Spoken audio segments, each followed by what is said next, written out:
সরকারি চাকরিতে কোটা বাতিলের দাবিতে রাজধানীর বিভিন্ন সড়ক অবরোধ করেছেন শিক্ষার্থীরা। দর্শক, সবশেষ পরিস্থিতি জানাতে চানখারপুল এলাকা থেকে যুক্ত হচ্ছেন আমাদের সহকর্মী জান্নাতুল মোহনা। মোহনা, কোটা আন্দোলনের শিক্ষার্থীরা আসলে এখন কি বলছেন, তাদের কি দায় দায়িত্ব এবং তারা কি বলছেন, আসলে দায় দাবি নিয়ে কি বলছেন?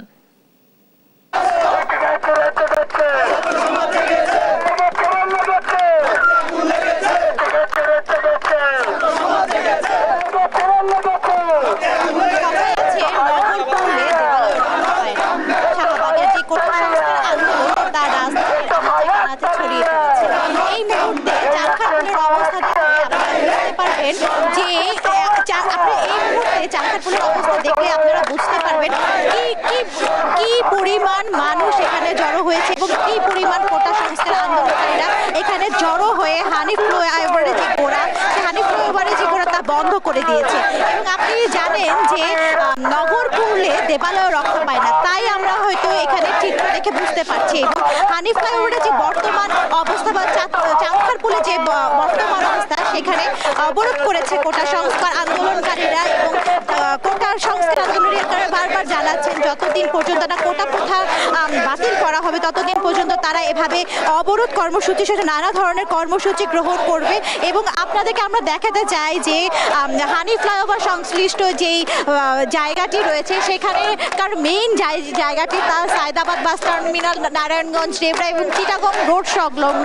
অর্থাৎ আমরা এখানে আসার পর দেখতে পাচ্ছি যে 1.5 ঘন্টা বা 1 ঘন্টা ধরে কিন্তু এই যানজট চলছে এই ফ্লাইওভার জুড়ে। এবং পুরো ফ্লাইওভার কিন্তু যানজটের কারণে বন্ধ হয়ে রয়েছে এবং ঘন্টার পর ঘন্টা ধরে যাত্রীরা এখানে অপেক্ষা করছে। তাছাড়া এখানে কোটা সংস্কার আন্দোলনকারীরা তারা বলছেন যে বৈষম্য বিরোধী তাদের যে দাবি, এই দাবির প্রেক্ষিতে কিন্তু তারা দাঁড়িয়েছে এবং তারা বারবার বলছে যে কোটা প্রথা যতদিন না নিপাত যাবে ততদিন পর্যন্ত তারা তাদের আন্দোলন চালিয়ে যাবে। এবং এখানকার যারা আছে তাদের সাথে আমরা কথা বলতে চাই এবং জানতে চাই যে আপনারা তো আজকে বাংলা ব্লকের কর্মসূচি করছেন, তো আপনারা এই কর্মসূচি কতদিন ধরে চালাবেন? যতদিন না পর্যন্ত আমাদের দাবি আদায় না হবে। আপনারা দেখেছেন 1971 সালে 30 লক্ষ শহীদের বিনিময়ে আমাদের দেশ স্বাধীন হয়েছে। আমাদের এই স্বাধীনতার আন্দোলনটা ছিল বা স্বাধীনতার মুক্তিযুদ্ধ ছিল মূলত হচ্ছে বৈষম্য দূর করার জন্য। কিন্তু আমরা স্বাধীনতা পেয়েছি কিন্তু এখনো বৈষম্য দূর করতে পারি নাই। তো আমাদের এই দাবি যতদিন না পর্যন্ত মেনে নেওয়া হবে ততদিন আমাদের এই সংগ্রাম আন্দোলন চলতে থাকবে।